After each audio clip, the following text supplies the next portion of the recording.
अक्सर एक बात कही जाती है कि अगर किसी बीमारी का जड़ से इलाज करना हो तो उसके लिए रामबाण औषधि की आवश्यकता होती है। एक ऐसी औषधि चाहिए जो औषधि उस बीमारी को लाइलाज कर दे, जड़ से खत्म कर दे। यह कहावत आपने न जाने कितनी बार सुनी होगी कि अब जड़ से खत्म करते हैं, अब एक ऐसा उपाय लेके आएंगे कि जड़ से इसका इलाज करते हैं।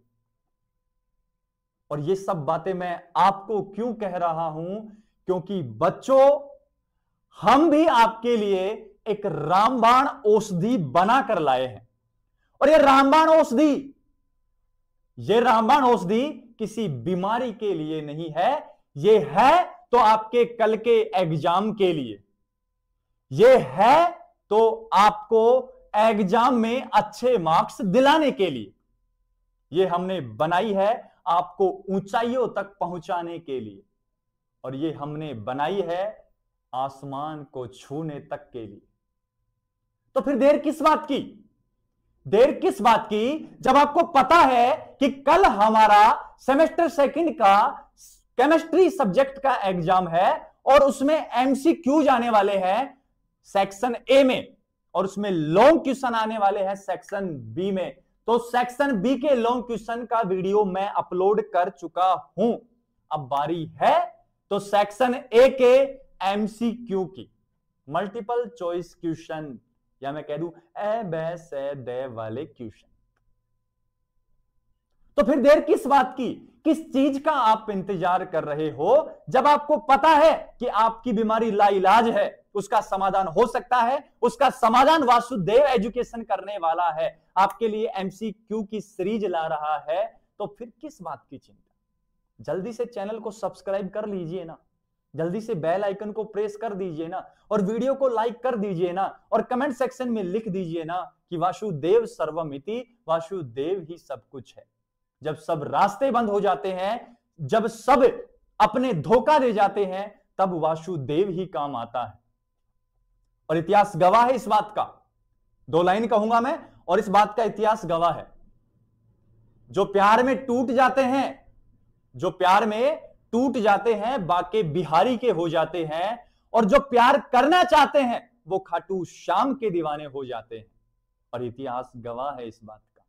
इतिहास गवाह है कि जब जब भी आपको कष्ट आएगा, आपकी मदद के लिए स्वयं वासुदेव किसी ना किसी रूप में आपको तैयार मिलेंगे। तो जैसा कि बच्चों आपको पीछे दिख गया होगा और मन को तसल्ली मिल गई होगी कि हमने semester second section A model paper के क्या बनाए हैं, हमने एमसीक्यूज बनाए हैं आपके लिए, आपकी मेहनत को और मजबूत करने के लिए, आपके इरादों को और स्ट्रॉन्ग बनाने के लिए हमने ये एमसीक्यूज बनाए हैं। तो फिर निकालता हूं अपनी कलम और करते हैं वीडियो को स्टार्ट।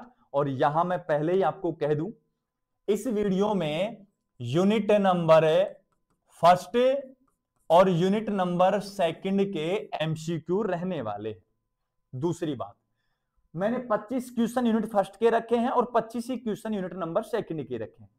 तो 50 क्वेश्चन आपको एमसीक्यू इस वीडियो में देखने को मिलेंगे, जो आपको 4:31 पर देखने को मिल जाएगी। एक वीडियो 50 क्वेश्चन की और यूनिट नंबर 3 और यूनिट नंबर 4 के एमसीक्यू वो आपको 7:37 पर शाम को देखने को मिल जाएगी।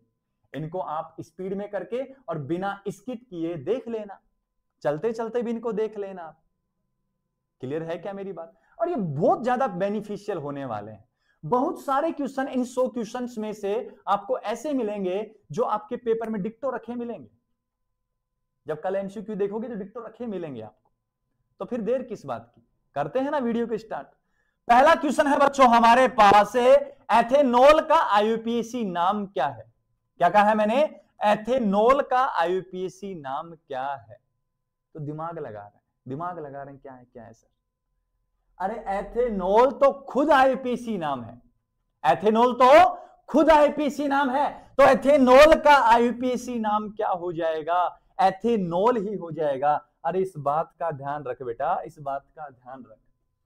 नेम ऑफ एथेनॉल, और एथेनॉल का यूपीएससी नाम एथेनॉल ही है। अब अधिकांश बच्चे क्या सोचेंगे, एथेनॉल का तो एथेनोलिक एसिड हो जाएगा, एथेनॉल इथेनॉल हो जाएगा ना बेटा, एथेनॉल का एथेनॉल ही होने वाला है। क्लियर है यहां तक की मेरी बात। नेक्स्ट क्वेश्चन की ओर अगर मैं बढ़ूं तो नेक्स्ट क्वेश्चन है डाइपोल मोमेंट, और डाइपोल मोमेंट को हिंदी में कहते हैं द्विध्रुव आघूर्ण। किसकी बात चल रही है बेटा, द्विध्रुव आघूर्ण किस पर निर्भर करता है। इंग्लिश मीडियम वाले इधर से देख लेंगे, इंग्लिश मीडियम वाले इधर से देख लेंगे। क्लियर है बच्चों, आप देख लेना। द्विध्रुव आघूर्ण जो अपने पास है वो किस बात पर निर्भर करता है, केवल आकार पर, केवल ध्रुवीयता पर, ध्रुवीयता और आणविक ज्यामिति दोनों पर। तो याद रखना बेटा, ध्रुवीयता और आणविक ज्यामिति दोनों पर निर्भर करता है। मैं बता दूं कैसे, N2, ठीक है, N2 समद्विनाभिकीय अणु है, इसके लिए डाइपोल मोमेंट म्यू का मान 0 होता है। ऐसे ही H2, F2, Cl2, O2 इन सब के लिए म्यू का मान कितना होता है, 0 होता है। क्यों, क्योंकि इनकी En में अंतर नहीं है, इनकी इलेक्ट्रोनेगेटिविटी वैद्युत ऋणता समान है। क्लियर है क्या मेरी बात, क्लियर है क्या बेटा सभी को मेरी बात, हाँ कि ना, हाँ भर दो बेटा। नेक्स्ट कहूं, अगर मैं कहूं HCl तो H पे प्लस Cl पे माइनस होगा कि नहीं होगा। मैं कहूं NaCl, Na प्लस और Cl माइनस। क्लियर है बात, तो ये जहां प्लस माइनस आ जाएगा, मैं कहूंगा H2O, मैं कहूंगा SO2, मैं कहूंगा CO2। जहां En में अंतर आता है, CO2 को तो आप छोड़ दो क्योंकि इसमें सम्मित असम्मित दोनों चलते हैं। जहां मैं कह दूं En में अंतर आ जाएगा, द्विध्रुव आघूर्ण उत्पन्न हो जाएगा। दूसरा ये ज्यामिति पर भी निर्भर करता है, क्योंकि जो सम्मित अणु होते हैं, कैसे कहे मैंने, सम्मित अणु जिनके सराउंडिंग एटम सारे के सारे समान होते हैं, उनके लिए म्यू का मान 0 होता है। जैसे मैं कहूं F3, AlCl3, CH4, CCl4 इन सभी के लिए भी म्यू का मान कितना होता है, 0, क्योंकि ये सम्मित अणु है और इनकी ज्यामिति पर ये बात निर्भर करती है और ज्यामिति से निर्धारण कर पाते हैं। तो इसके लिए कौन सा आंसर रहेगा, सी आंसर रहेगा। इस बात का आपको ध्यान रखना है। नेक्स्ट क्वेश्चन की ओर अगर मैं बढ़ूं तो नेक्स्ट क्वेश्चन क्या है, -I प्रभाव। -I मतलब माइनस का प्रेरणिक प्रभाव आपको बताना है। तो याद रखना बेटा, चाहे माइनस का I हो, माइनस का H हो और माइनस का R हो, ये सारे के सारे होते हैं EWG, इलेक्ट्रॉन विड्रॉइंग ग्रुप, मतलब इलेक्ट्रॉन को खींचने वाले होते हैं बेटा। तो देख यहां खींचने वाला समूह, इलेक्ट्रॉन खींचने वाला समूह है, इलेक्ट्रॉन विड्रॉइंग ग्रुप होते हैं। ये रहा, इलेक्ट्रॉन विड्रॉइंग ग्रुप होते हैं। नेक्स्ट क्वेश्चन की ओर अगर मैं बढ़ूं तो नेक्स्ट क्वेश्चन जल्दी जल्दी कराऊंगा बेटा, ठीक है। +M प्रभाव, +M को आप +R भी कह सकते हो, कोई दिक्कत नहीं है। और प्लस वाले जितने होते हैं वो ERG होते हैं, और ERG बेटा ध्यान रखना क्या दान करते हैं, लोन पेयर या नेगेटिव चार्ज दान करते हैं। और लोन पेयर को क्या कहते हैं, इलेक्ट्रॉन का जोड़ा कहते हैं, डोनेशन ऑफ इलेक्ट्रॉन पेयर। तो यहां फर्स्ट को मार्क करना है, इलेक्ट्रॉन दान करने वाले या इलेक्ट्रॉन युग्म दान करने वाले। नेक्स्ट क्वेश्चन की ओर अगर बढ़ूं तो रेजोनेंस प्रभाव, और रेजोनेंस प्रभाव को बेटा हिंदी में कहते हैं अनुनाद प्रभाव। क्या कहा जाता है बेटा, अनुनाद प्रभाव। और अनुनाद प्रभाव के कारण स्थिरता बढ़ती है बेटा, स्टेबिलिटी फैक्टर बहुत ज्यादा इंक्रीज होते हैं, क्योंकि पोटेंशियल एनर्जी का मान कम होता है, क्योंकि बंद का बनना बंद का टूटना चलता रहता है अनुनाद में, तो वहां पोटेंशियल एनर्जी कम हो जाती है, स्थायित्व बढ़ जाता है, तो यहां स्टेबिलिटी इंक्रीज होती है। इस बात का आपको ध्यान रखना है। नेक्स्ट क्वेश्चन की ओर, हाइपर कॉन्जुगेशन बेटा, और हाइपर कॉन्जुगेशन को कहते हैं अति संयुग्मन प्रभाव। कौन सा प्रभाव कहा है बेटा, अति संयुग्मन प्रभाव कहा है मैंने। और अति संयुग्मन प्रभाव भाग लेने वाला होता है, तो ध्यान रखना अति संयुग्मन प्रभाव को बेकर-नाथन प्रभाव भी कहते हैं, और इसे बंद रहित अनुनाद या नो बॉन्ड रेजोनेंस भी कहा जाता है। और ये चलता है कैसे, मैं आपको बता दूं, सिग्मा बॉन्ड और पी ऑर्बिटल में ओवरलैपिंग से, और सिग्मा बॉन्ड और पाई बॉन्ड में ओवरलैपिंग से। तो यहां सिग्मा ये रहा बेटा, और यहां ये रहा सिग्मा है, और यहां कार्बन के पास पी ऑर्बिटल है, तो यहां हाइपर कॉन्जुगेशन काम करेगा, तो बी ऑप्शन आ जाएगा इसका। ये रहा कौन सा, सिग्मा और पी ऑर्बिटल, बी ऑप्शन यहां मार्क आपको करना है। नेक्स्ट क्वेश्चन की ओर अगर मैं बढ़ता चलूं तो बढ़ता चल चला चल, क्योंकि अब देर नहीं करनी है, आखिरी समय है अपने पास। कि तो क्यों, क्या सोच रहा है तू, क्या सोच रहा है, किस सोच में डूब रहा है, जब वासुदेव तेरे साथ खड़े हैं। तो जल्दी से चल चला चल और एग्जाम में फिर हिला डाल सबको। क्लियर बेटा? तो होमोलिटिक, होमोलिटिक बोला है बेटा, होमोलिटिक है, और होमोलिटिक को कहते हैं समांश बंध विखंडन। क्या कहा जाता है? समांश बंध विखंडन। और समांश बंध विखंडन में हमेशा देखना बेटा क्या बनेगा? Free radical. और विषमांश में धनायन और ऋणायन बनते हैं, या इलेक्ट्रोफाइल और न्यूक्लियोफाइल बनते हैं, ऐसे भी कह सकते हो आप। तो यहां देखना है फ्री रेडिकल का फॉर्मेशन होता है होमोलिसिस से। ठीक है बेटा? ये दो, आगे चलो। नेक्स्ट बेटा अपने पास है हेट्रोलिटिक है, और हेट्रोलिटिक होता है विषमांश बंध विखंडन। विषमांश बंध विखंडन होता है, विखंडन। और मैंने कहा था कि यहां क्या बनेंगे, क्या बनेंगे यहां पे एक कार्बोकेटाइन। ये कैशन नहीं है बेटा, ये कार्बोकेटाइन है, ये कैटाइन कह दो आप, चाहे कैटाइन कह दो, और ये है एनाइन है, एनाइन है, कैटाइन और एनाइन। अभी समझाया था ना पिछले वाले में कि विषमांश बंध विखंडन में धनायन और ऋणायन का फॉर्मेशन होता है, तो बी को मार्क करना है। 1 कैटाइन एंड 1 एनायन का फॉर्मेशन यहां होता है। इलेक्ट्रोफाइल होता है, इलेक्ट्रोफाइल बेटा, इलेक्ट्रोफाइल के पास इलेक्ट्रॉन की क्या होती है? कमी होती है। और बेटा तेरे पास अगर पैसों की कमी है तो तू चाहता है मेरे पास पैसे आ जाएं, मैं पैसों को ग्रहण कर लूं। तो जब किसी के पास इलेक्ट्रॉन की कमी है तो वो इलेक्ट्रॉन ग्राही या इलेक्ट्रॉन ग्रहण करता है। बी ऑप्शन को मार्क करना है। इलेक्ट्रॉन एक्सेप्टर होते हैं इलेक्ट्रोफाइल। नेक्स्ट क्वेश्चन की बात करूं बेटा, नेक्स्ट क्वेश्चन क्या है? न्यूक्लियोफाइल। न्यूक्लियोफाइल, और न्यूक्लियोफाइल क्या होते हैं? जिनके पास इलेक्ट्रॉन की क्या होती है? अधिकता होती है। जैसे हमारे मोदी जी, उनके पास पैसों की कोई कमी नहीं है, विदेश यात्रा करते हैं, 300 400 450 करोड़ रुपए लुटा आते हैं वहां पे, क्योंकि उनके बाप की जागीर है बेटा, उनके बाप दादा छोड़ के गए थे तो लुटा रहे हैं। एसएससी का इतना भयंकर प्रोटेस्ट हो रहा है, एक ट्वीट नहीं किया उन्होंने। और वैसे अगर कुछ हो जाए, कोई चुनाव पार्टी का प्रचार करना है, किसी को बर्थडे विश करना है, तो नालायक आगे आ जाएंगे ट्वीट करने के लिए। कपिल शर्मा को बर्थडे विश करना है, सबसे पहले आ जाएंगे ट्वीट करने के लिए। और आज जब देश का युवा सड़कों पर उतर आया, आज जब देश का युवा अपने हक के लिए लड़ रहा है, तो ये नालायक चुप बैठ गए हैं और कहते हैं हम देश को चलाएंगे। तो मैं एक बात कहूंगा बेटा, विपक्ष का मजबूत होना भी जरूरी है, क्योंकि वहां विपक्ष मजबूत होने से यह स्थिति उत्पन्न नहीं होती है। एक तरफा सरकार कभी नहीं चलती है, क्योंकि वहां फिर तानाशाही आ जाती है। समझ रहे हो मेरी बात को? और ये तानाशाह बन चुके हैं, ये जाति धर्म के नाम पर वोट वसूल रहे हैं, सिर्फ यही काम करते हैं ये लोग। तो इनसे बच के रहिए, अपना हक मांगते रहिए, अपने हक से पीछे नहीं हटना है। और कुछ टीचर आगे आए हैं, मैं उनसे एक बात कहूंगा, आप आज आगे आए हो, एसएससी का प्रोटेस्ट अब हुआ है, अब तुमको लगा कि तुम्हारी दुकानें बंद होने वाली है जब तुम आगे आए हो। अरे रीट में कितने घपले हुए जब तुम नहीं बोले? अरे नीट में 2024 में 2025 में कितने घपले हुए जब तुम नहीं बोले? और पता नहीं अनेक कितनी भर्तियां ऐसी हैं जिनमें आप बोलते ही नहीं हो। अब जब आपको लगा कि आपकी दुकानें बंद होने वाले, तब आप आगे आ गए। तो मेरा मानना ऐसा है कि आप बिल्कुल सही हैं। जो टीचर वहां प्रोटेस्ट कर रहे हैं, मैं उनके आगे नतमस्तक हूं। वो अपने हक के लिए या बच्चों के हक के लिए लड़ रहे हैं। लेकिन आप केवल एसएससी को फॉलो मत कीजिए, आप बदलिए पूरा एजुकेशन सिस्टम, आप रेवोल्यूशन ले आइए यार, क्योंकि आपके पास बड़ा मंच है। हम जैसों के पास छोटा मंच है, हमारी कौन सुनता है? हम छोटे लोग रह गए, हमारे पास इतनी ऑडियंस नहीं है कि हम मजबूती के साथ खड़े हो सके। अरे खान सर हैं, अभिनय सर हैं, गगन प्रताप सर हैं, बहुत सारे सर, विकास दिव्य कीर्ति सर हैं, क्यों ना आ जाएं?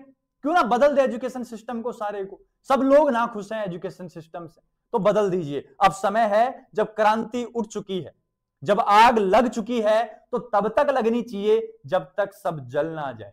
अगर क्रांति चल चुकी है तब तक चलनी चाहिए जब तक हमें अपने हक का नहीं मिल जाए। तो सिर्फ इतना ही कहूंगा, मैं वापस अपनी बात पे आऊंगा। न्यूक्लियोफाइल क्या होता है बेटा? इलेक्ट्रॉन की अधिकता है। इलेक्ट्रॉन क्या करता है? दान करता है। तो इलेक्ट्रॉन क्या हो जाएगा? दाता। इलेक्ट्रॉन डोनर हो जाएगा। नेक्स्ट क्वेश्चन की ओर अगर बढ़ूं तो नेक्स्ट क्वेश्चन है कार्बीन है बेटा, ये क्या है, ये कार्बीन है, ध्यान रखना इस बात का। कार्बीन किस प्रकार का इंटरमीडिएट होता है, तो मैं आपको कहूं ये होता है कार्बीन। ये कार्बीन है, ये डाइक्लोरोकार्बीन है जो रायमंड टीमान अभिक्रिया में बनता है, जो आपके 4th सेमेस्टर में आ जाएगा। तो ये क्या होता है बेटा, इनके ऊपर कोई चार्ज नहीं होता है, चार्ज नहीं होता है, तो ये क्या होते हैं, तटस्थ होते हैं, मतलब ये न्यूट्रल होते हैं बेटा। इसको तटस्थ को कहते हैं उदासीन, ना तो धनायन की ओर और ना ही ऋणायन की ओर, ठीक है बेटा। तो न्यूट्रल होते हैं कार्बन, और नाइट्रीन भी न्यूट्रल होता है, ध्यान रखना इस बात का। और कार्बन मुक्त मूलक भी न्यूट्रल होता है, इस बात का भी आप ध्यान रखना, ठीक है। नेक्स्ट क्वेश्चन की बताऊं, नाइट्रीन इंटरमीडिएट होता है, क्या कहा है, नाइट्रीन इंटरमीडिएट होता है, तो 2 इलेक्ट्रॉन युग में है, तो याद रख बेटा ये होता है नाइट्रीन, जिसके संयोजी कोष में 7 इलेक्ट्रॉन होते हैं, 2 बंधित होते हैं, 4 अबंधित होते हैं। ये रहे 2 इलेक्ट्रॉन युग्म, बिल्कुल सही बात है। 3 बॉन्ड वाला होता है, क्या क्या बेटा, 3 बॉन्ड वाला होता है। 3 बॉन्ड तो कहां दिखे सर, नहीं दिखे, तो बेटा सुने NH ये ले। अभी चाहे तो 3 बंध बना सकता है, क्योंकि इलेक्ट्रॉन दान करके बना सकता है, बिल्कुल बात सही कह रहा है, क्योंकि नाइट्रोजन है, नाइट्रोजन की संयोजकता भी 3 होती है। उच्च ऊर्जा युक्त होता है ये बेटा, जो अनपेड इलेक्ट्रॉन या नॉन बॉन्डेड इलेक्ट्रॉन होते हैं, नॉन बॉन्ड इलेक्ट्रॉन होते हैं, ज्यादा स्थान घेरते हैं, ज्यादा एनर्जी फैलाते हैं। तो उपरोक्त सभी आंसर आएगा, इसका आंसर आएगा डी, ऑल ऑफ दी जाएगा। नेक्स्ट क्वेश्चन की ओर अगर बढ़ूं, तो नेक्स्ट क्वेश्चन है एरीन इंटरमीडिएट होता है। एराइन है बेटा, ये क्या होता है, एराइन इंटरमीडिएट की बात चल रही है। और एराइन जो इंटरमीडिएट होता है, एराइन कहा जाता है बेटा, ध्यान रखे, एराइन कहा जाता है बेंजाइन को, और बेंजाइन की संरचना कुछ ये होती है। अब बेंजाइन कैसा है, ट्रिपल बॉन्ड वाला है, दिख रहा है बेटा, ट्रिपल बॉन्ड वाला है, ट्रिपल बॉन्ड वाला यहां एराइन होता है। एराइन किसको कहते हैं बेटा, बेंजाइन को, क्योंकि बेंजीन को एरीन कहते हैं डबल बॉन्ड वाले को, तो ट्रिपल बॉन्ड के लिए आइन तो आएगा ना, तो ट्रिपल बॉन्ड वाले को एराइन कहते हैं, ध्यान रखना इस बात का तू बेटा। नेक्स्ट है SN1 प्रतिक्रिया या अभिक्रिया में प्राथमिक इंटरमीडिएट होता है, तो ध्यान रखना बेटा कार्बोकेटाइन होता है, कार्ब धनायन यहां इंटरमीडिएट बनता है SN1 में। अगर SN2 की बात करूं तो संक्रमण अवस्था बनती है, क्या बनती है बेटा, संक्रमण अवस्था। SN2 प्रतिक्रिया होती है, SN2 की बात चली है, एक स्टेप में, 2 स्टेप में, कहां होती है, 2 स्टेप में होती है। सबको पता है बेटा कि SN2 कितने स्टेप में होती है, 2 स्टेप में होती है, 2 स्टेप है, वो गलती से मार्क हो गया, 2 स्टेप है बेटा, 2 स्टेप। नेक्स्ट क्वेश्चन की ओर अगर बढ़ूं, तो नेक्स्ट क्वेश्चन क्या बेटा, SN1 अभिक्रिया की दर निर्भर करती है, किस पर निर्भर करती है बेटा, न्यूक्लियोफाइल पर, बिल्कुल न्यूक्लियोफाइल पर। न्यूक्लियोफाइल जो होना चाहिए वो अच्छा होना चाहिए, गुड लिविंग ग्रुप होना चाहिए, तब जाके सारा सिस्टम बैठता है। सबस्ट्रेट पर भी करती है, क्योंकि RI की ज्यादा होती है, RBr की कम होती है, RCl की, और सबसे कम रिएक्टिविटी होती है RF, क्योंकि SN1 में एल्किल हैलाइड काम आते हैं, और एल्किल हैलाइड में सबसे ज्यादा इसकी है, तो सबस्ट्रेट क्रियाकारक भी करती है। विलायक भी SN1 अभिक्रिया को प्रभावित करते हैं, तो यहां आएगा बेटा डी, बी और सी दोनों के दोनों आएंगे। न्यूक्लियोफाइल पर यहां कोई डिपेंड नहीं करने वाला है, क्लियर है यहां तक, तो यहां क्या आएगा, बी और डी आ जाएगा। नेक्स्ट अगर बात करूं, नेक्स्ट SN2 अभिक्रिया में न्यूक्लियोफाइल आता है, तो याद रखना है SN2 अभिक्रिया में न्यूक्लियोफाइल हमेशा बैक डायरेक्शन से आता है, पीछे से अटैक करता है, तभी तो वहां वाल्डन प्रतिपन या इन्वर्जन इन कॉन्फ़िगरेशन विन्यास में प्रतिपन होता है। तो यहां कहां से आता है, पीछे से, फ्रॉम द बैक डायरेक्शन से यहां आता है। नेक्स्ट क्वेश्चन की ओर अगर बढ़ूं, तो नेक्स्ट क्वेश्चन क्या कह रहा है बेटा, आइसोटोप लेबलिंग किसके अध्ययन में सहायक होती है। आइसोटोप लेबलिंग होती है अभिक्रिया की डायरेक्शन चेक करने में काम आती है बेटा, अभिक्रिया की क्या डायरेक्शन या पाथ चेक करने में काम आती है, और साथ के साथ प्रोडक्ट भी चेक करने में काम आती है, ध्यान रखना इस बात का।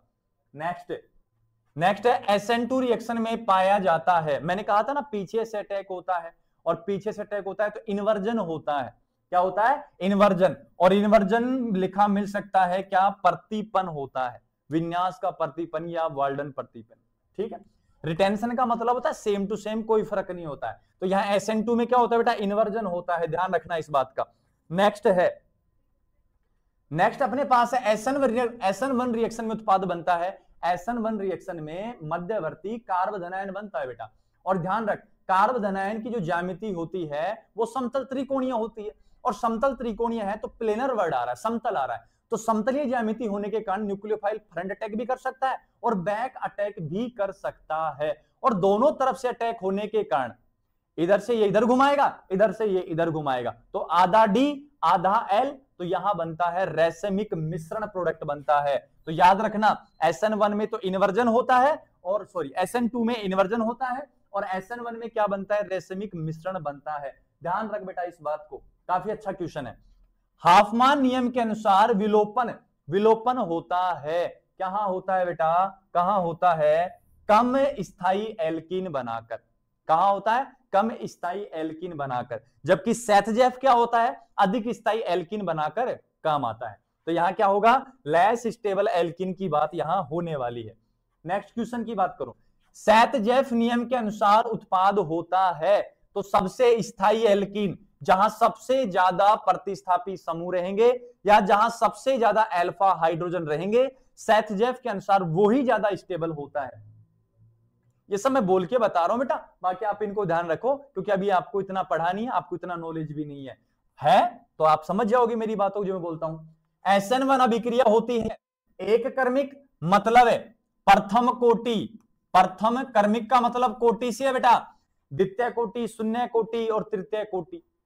तो SN1 में जो 1 होता है ना बेटा, 1, ये 1 दर्शाता है किसको, कोटि को, तो ये प्रथम कोटि की अभिक्रिया है, फर्स्ट ऑर्डर की रिएक्शन है।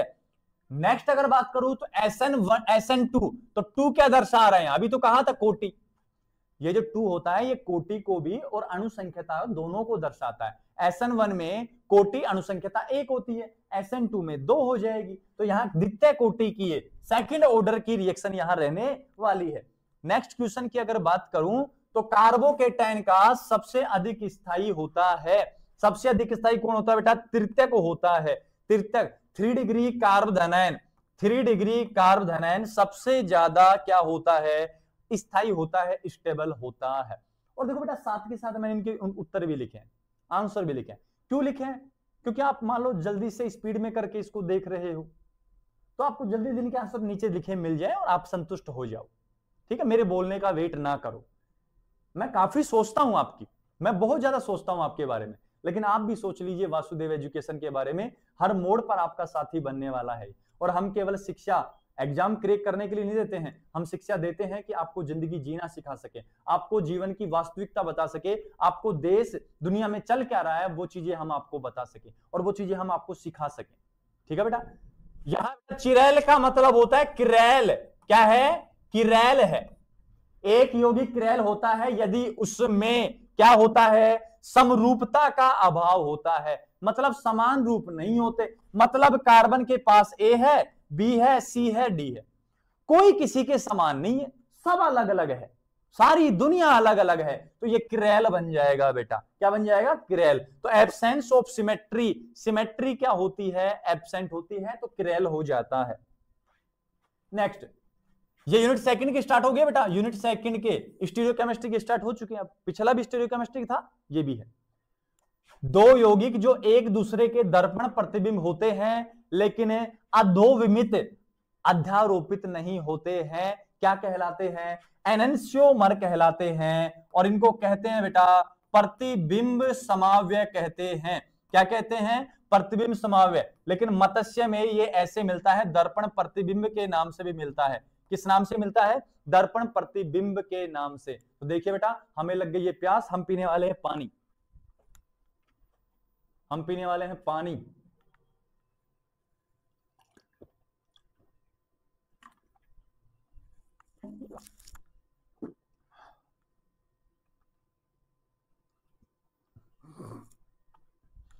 लौट आए बेटा, फिर से लौट आए हैं, ध्यान रखो बेटा, ध्यान दो इधर। ऑप्टिकल सक्रियता, ऑप्टिकल को कह सकते हो बेटा प्रकाशिक सक्रियता का कारण है, तो आप समझ जाना असममित कार्बन परमाणु, और असममित रहेगा तो आप समझ जाना कैसा है, किरैल कार्बन है। और याद रखो एक बात को, प्रकाशिक सक्रियता जो होती है वो ये दर्शाती है कि कौन सा यौगिक प्रकाशिक समाव्यता दर्शा सकता है, और वे यौगिक प्रकाशिक समायोता दर्शाते हैं जिनमें कौन सा कार्बन है, किरेल, और यहां लिखा है कौन सा, असममित कार्बन परमाणु कहा है मैंने। ठीक है बेटा, नेक्स्ट क्वेश्चन की ओर बढ़। नेक्स्ट क्वेश्चन क्या है, जिन यौगिकों में 2 या अधिक किरेल केंद्र उपस्थित हो पर ऑप्टिकल सक्रिय न हो उसे कहते हैं बेटा मीजो यौगिक। क्या कहते हैं, मीजो यौगिक। और ध्यान रखे एक बात का, तूने सुना होगा मीजो टार्ट्रिक अम्ल। मीजो टार्ट्रिक अम्ल ये होता है ये COOH, COOH, HHOH और OH। कितने किरेल है बेटा, 2 किरेल हैं। तो देख ले, 2 या अधिक किरेल केंद्र बिल्कुल है, लेकिन प्रकाशिक सक्रिय नहीं है, ये प्रकाशिक समायोता नहीं दर्शाता है। तो ये क्या कहलाते हैं, मीजो यौगिक कहलाते हैं, मीजो कंपाउंड्स कहलाते हैं। नेक्स्ट क्वेश्चन की ओर बढ़े। आर मतलब रेक्टस, एस मतलब सिमुलेटस, आर मतलब क्लॉकवाइज, एस मतलब एंटी क्लॉकवाइज। विन्यास निर्धारण के लिए किस नियम का प्रयोग किया जाता है, और मैं कहता हूं बेटा इसके लिए किया जाता है CIP, कान है इनगोल्ड प्रिलोंग नियम। क्या बोला है, CIP, कान है इनगोल्ड प्रिलोंग नियम। तो दिख रहा है कहीं, इसी का दूसरा नाम होता है अनुक्रम नियम। क्या नाम होता है बेटा, अनुक्रम नियम, पीरियोडिटी रूल कहते हैं इसको। ये यहां मार्क करना है, ये रहा इनगोल्ड प्रिलोंग रूल कहते हैं।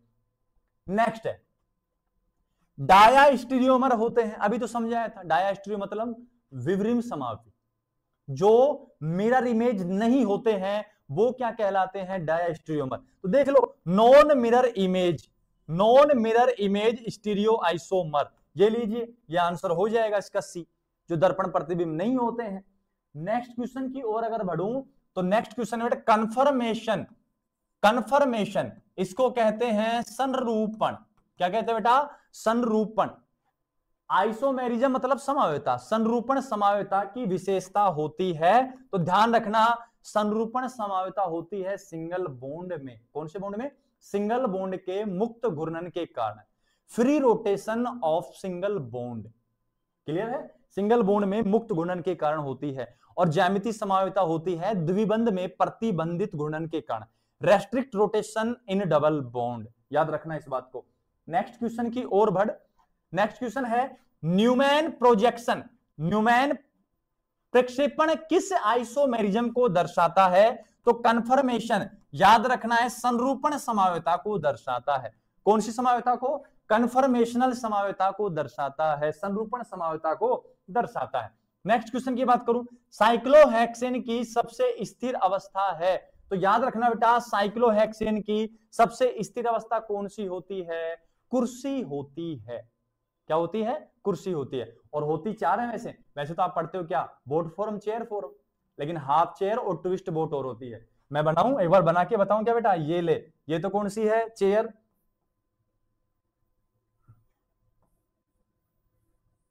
ये कौन सी है, बोट। अब हाफ चेयर देख बेटा, हाफ चेयर देखना अच्छे से, ये होती है हाफ चेयर, समझ रहे हैं बात को। और एक होती है ट्विस्ट बोट, कुछ इस प्रकार, ये ट्विस्ट बोट होती है।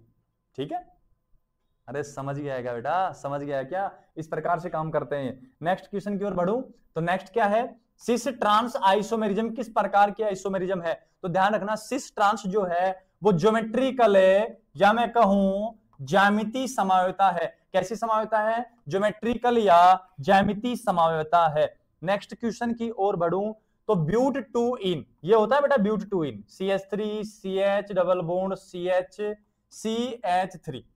इसको अगर लिखूं तो लिख सकता हूं CH3 कार्बन, यहां H double bond C CH3 और H, समान समूह समान दिशा में। अभी कौन सा है, सिस। विपरीत कर दोगे तो ट्रांस, तो कितने ज्योमेट्रिकल आइसोमर बन रहे हैं बेटा, 2 बन रहे हैं। क्या सोचना है फिर, सोच मत, सीटी मान।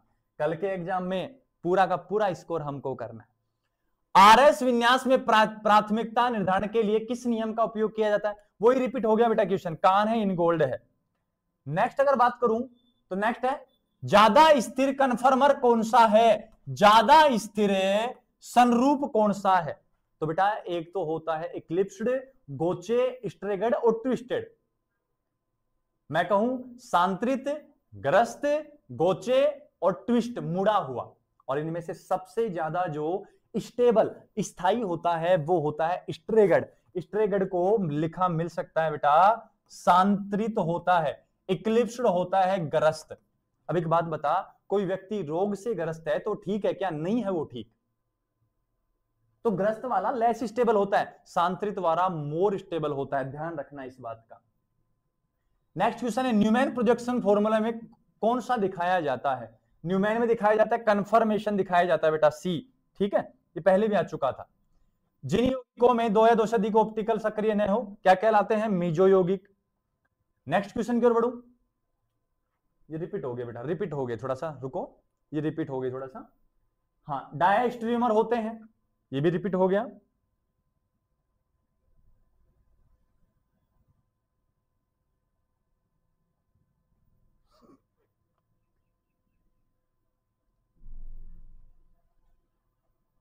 देख बेटा, यहां से देखो, साइक्लोहेक्सेन, पीपीटी में रिपीट हो गया बेटा।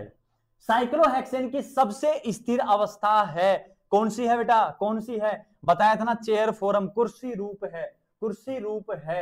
नेक्स्ट अपने पास मेसो यौगिकों में ऑप्टिकल गतिविधि होती है, तो मैं कहूंगा नहीं होती है, क्योंकि ये प्रकाशिक अक्रिय होते हैं, कोई प्रकाशिक समावता नहीं दर्शाते हैं, तो किस प्रकार की ऑप्टिकल एक्टिविटी इनमें होगी फिर?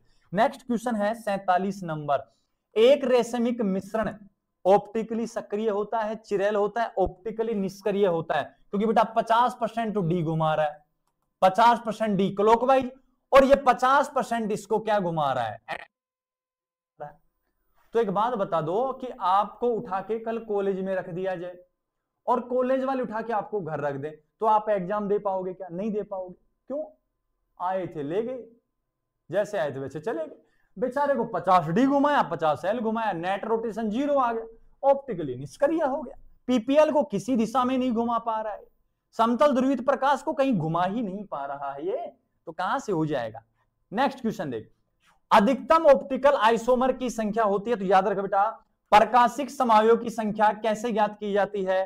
2 की पावर n से, और n क्या है? n है किरेल कार्बन की संख्या। किसकी संख्या है? किरेल कार्बन की संख्या है। ठीक है, यहां तक 2 की पावर n से ज्ञात की जाती है, तो ये ऑप्शन आ जाएगा 2 की पावर n है। नेक्स्ट क्वेश्चन की ओर बढ़ूं, 49 नंबर, ज्योमेट्रिकल आइसोमेरिज्म की शर्त है, मैंने कहा था ज्यामितीय समावयता के लिए शर्त है कि डबल बॉन्ड होना जरूरी है, और जबकि संरूपण समावयता के लिए सिंगल बॉन्ड होना जरूरी है, तो डबल बॉन्ड यहां आंसर आ जाएगा, ये लीजिए presence. Last and final question बेटा 50 नंबर, गोचे कन्फर्मर में दो बड़े समूह होते हैं, तो याद रखना कहां होते हैं? 60 डिग्री पर होते हैं। कहां होते हैं बेटा? 60 डिग्री पर होते हैं। तो ये क्वेश्चन थे बेटा आपके लिए 50, और ये 50 क्वेश्चन मैंने रखे हैं यूनिट नंबर 1 और यूनिट नंबर 2 से। नेक्स्ट 50 क्वेश्चन रख देता हूं यूनिट नंबर 3 से और यूनिट नंबर 4 से। आप जल्दी से इनका रिवीजन कीजिए, और संभावना है कि कल के पेपर में इन 100 एमसीक्यूज में सारे के सारे आपको देखने को मिल जाए, ऐसी हम पूरी उम्मीद करेंगे वासुदेव से। हम हाथ जोड़ेंगे वासुदेव के आगे कि कल के पेपर में यहां से एमसीक्यूज बन जाएं और अपनी बल्ले बल्ले हो जाए, हमारी मौज हो जाए बेटा। हम आपके लिए कितनी मेहनत कर रहे हैं ये आपको भली भांति पता है। जो भी बच्चे कमेंट कर रहे हैं उनको तुरंत नोट्स प्रोवाइड करवा रहे हैं, आंसर प्रोवाइड करवा रहे हैं, तो बेटा हमें सपोर्ट करना तो आपका बनता है। एक लाइक, वीडियो पर कमेंट, चैनल को सब्सक्राइब, बेल आइकन को प्रेस करना तो बनता है। तो फिर देर किस बात की कर रहे हो आप? किस सोच विचार में लगे हुए हो? कोई बाहर से आएगा क्या कहने के लिए? नहीं बेटा, जो करना है हमको खुद को करना है। तो जल्दी से जाइए और जल्दी से जाकर चैनल को सब्सक्राइब कर लीजिए। साथ के साथ जो भी आपके यार दोस्त हैं वो हमारे चैनल से कनेक्ट नहीं हो पा रहे हैं, कुछ कारण होगा जिस वजह से नहीं कनेक्ट हो पाए होंगे अब तक, तो उनको बेटा ज्यादा से ज्यादा आप वीडियो शेयर कर दीजिए। या आप ऐसा कीजिए ना कि आप हमारे जो वीडियो हैं ये वाले, इनका आप व्हाट्सएप स्टेटस लगा लीजिए। जितने भी आपके रिलेटिव हैं, जितने भी आपके यार दोस्त हैं, उनके कॉन्टेक्ट नंबर सेव हैं, तो जिन जिन को जरूरत होगी वो हमारे चैनल से जुड़ जाएगा, बेनिफिट हो जाएगा आपका भी और हमारा भी, और जो सामने वाले हैं उनका भी। तो क्यों ना ऐसा किया जाए? जब सर आपके लिए इतनी मेहनत कर रहे हैं तो सर के लिए थोड़ा सा काम तो कर ही सकते हो ना। वीडियो को शेयर तो कर ही सकते हो ना। और अब ज्यादा टाइम वेस्ट मत करना बेटा, बिल्कुल भी टाइम वेस्ट नहीं करना है, केवल फोकस करना है और वो पढ़ाई पर फोकस आपको करना है, ठीक है, क्योंकि कल का ही पेपर है। अब पूरी रात को आपको पढ़ना है और कल सुबह पेपर आपको फिर दे के आना है। मिलते हैं नेक्स्ट वीडियो में 50 और एमसीक्यू लेकर, तब तक आप केवल पढ़ते रहिए और वीडियो को देखिए।